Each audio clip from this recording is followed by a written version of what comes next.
عزیز طلباء و طالبات، میں شان علی اسسٹنٹ پروفیسر شعبہ اردو اتراکھنڈ اوپن یونیورسٹی کے community radio 91.2 FM hello Haldwani میں آپ کا خیر مقدم کرتا ہوں۔ میں آپ کے نصاب میں جو شامل ایک کتاب ہے جس کا نام ہے BAULN افسانہ 202، اس میں ایک یونٹ مطلب ایک اکائی شامل ہے عیدگاہ، جس کو لکھنے والے ہیں مشہور زمانہ افسانہ نگار ناول نگار منشی پریم چند صاحب۔ منشی پریم چند صاحب کے بارے میں آپ کو آج بتاؤں گا، ان کے حالات زندگی بتاؤں گا اور اس سے متعلق کچھ سوالات کروں گا جو آپ کے ایگزام میں آپ کے لیے کارآمد ثابت ہوں گے۔ تو آئیے ہم شروع کرتے ہیں۔ منشی پریم چند 31 جولائی 1880 عیسوی کو بنارس کے لمحی گاؤں میں پیدا ہوئے۔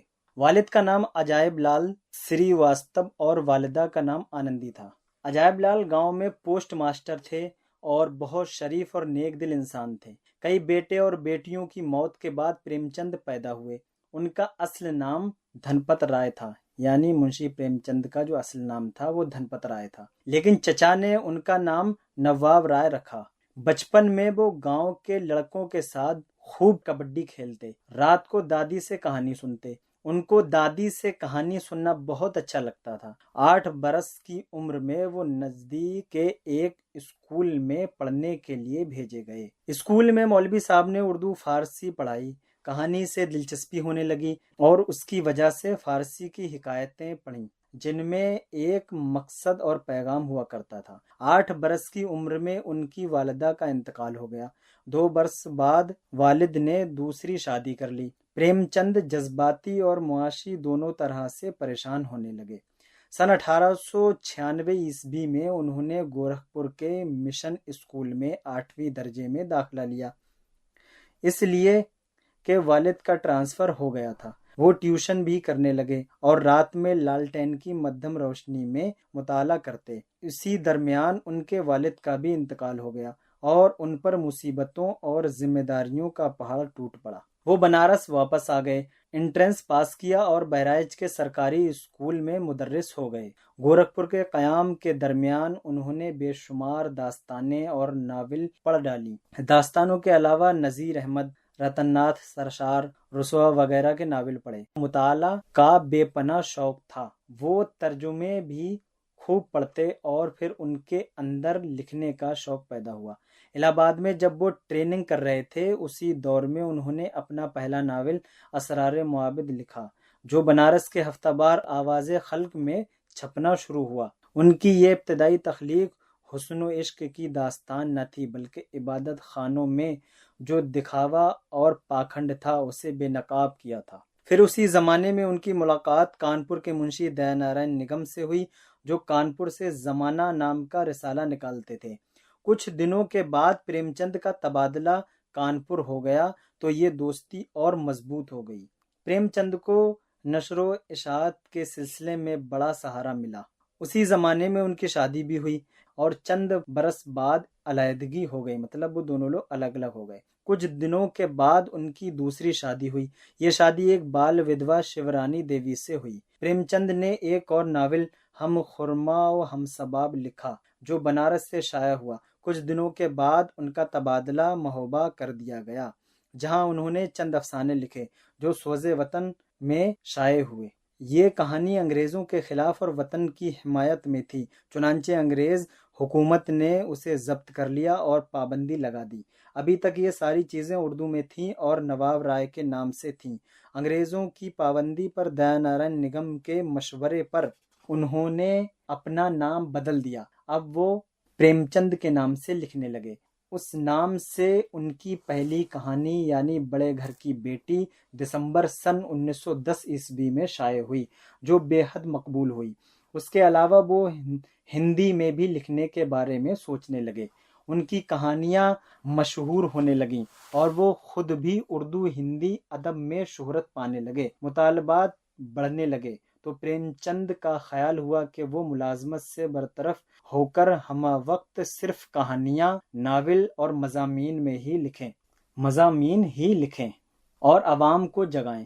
چنانچہ انہوں نے ناول جلوہ ایثار سن 1912 عیسوی میں لکھا، جو خاص مقبول ہوا۔ سن 1919 میں الہ آباد یونیورسٹی سے BA کرنے کے بعد وہ مخالفت کی طرف بھی مائل ہوئے۔ یکے بعد دیگر کئی ناول شائع ہوئے۔ گوشہ عافیت، چوگان ہستی جیسے ناول لاہور سے شائع ہوئے۔ اس درمیان ان کی کہانیاں بھی مشہور ہیں۔ سن 1921 میں وہ جب گورکھپور میں تھے تو وہیں انہوں نے مہاتما گاندھی کی تقریر سنی۔ اس تقریر کا ان پر اتنا اثر ہوا کہ مدت سے پل رہی خواہش نے سر اٹھایا اور انہوں نے انگریزی حکومت کی ملازمت سے استعفیٰ دے دیا اور وہ گاندھی جی کی شخصیت و خیالات سے متاثر ہو کر پڑھنے لگے تھے۔ انہوں نے کئی مضامین و اداریوں میں گاندھی جی کے فکر و فلسفے کی حمایت کی اور ناولوں میں بھی انہی کے خیالات کی ترجمانی کی۔ سرکاری ملازمت ترک کرنے کے بعد وہ باقاعدہ کھدر کا لباس پہننے لگے اور آزادی کی تحریک کے بہت قریب آ گئے، لیکن ملازمت سے علیحدگی نے ان کی مالی حالت بگاڑ دی اور صحت بھی خراب رہنے لگی۔ وہ بے حد محنت کرتے، پریس قائم کیا، کئی رسالے نکالے، لیکن سب جگہ نقصان زیادہ ہوا، پریشانیاں بڑھتی گئیں، صحت گرتی گئی۔ ان تمام صورتوں کے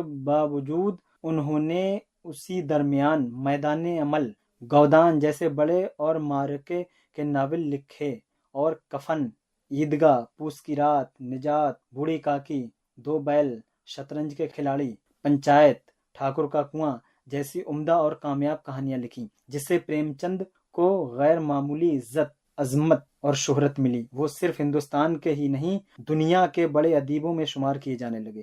ان کی کہانیوں کے ترجمے ہونے لگے۔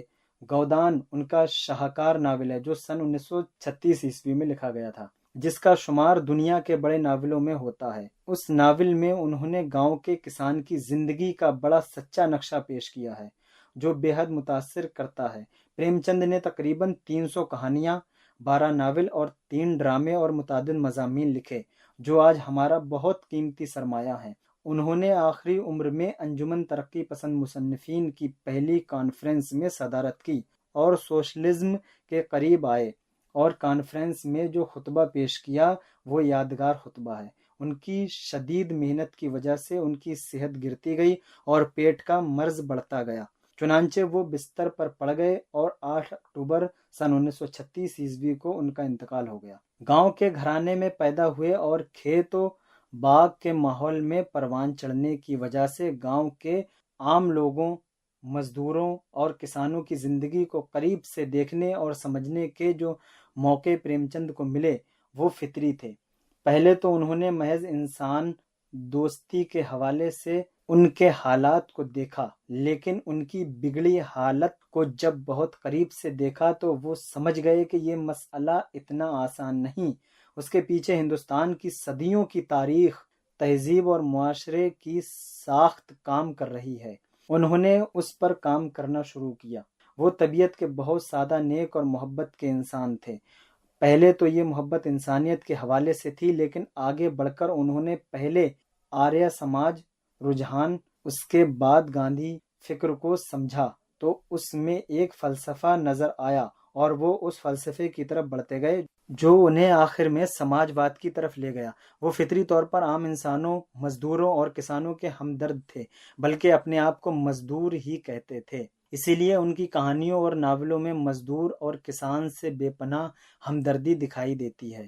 وہ نفرت کو سخت ناپسند کرتے تھے، خواہ وہ طبقاتی ہو یا مذہبی، چنانچہ اس کے خلاف انہوں نے خوب لکھا۔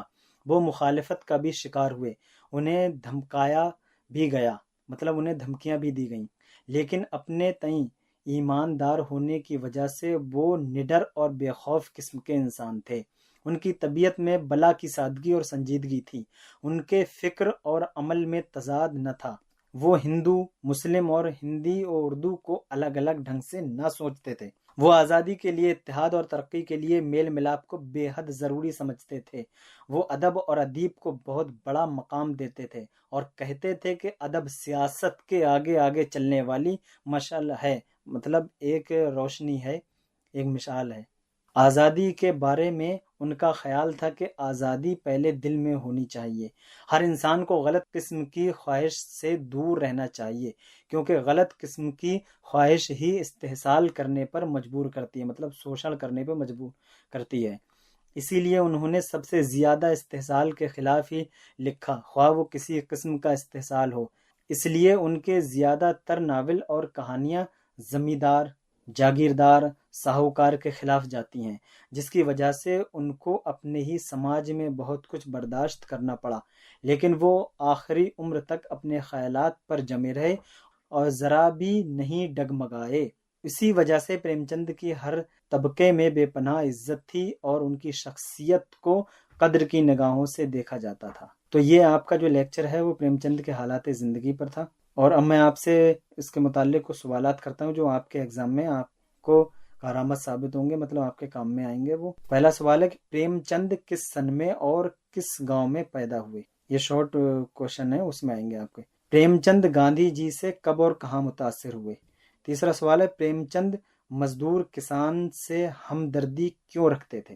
یہ سارے سوالات آپ اچھے سے تیار کیجیے گا. دیجیے اجازت اور بنے رہیے اپنے ہی ریڈیو سے 91.2 FM ہلو ہلدوانی پر.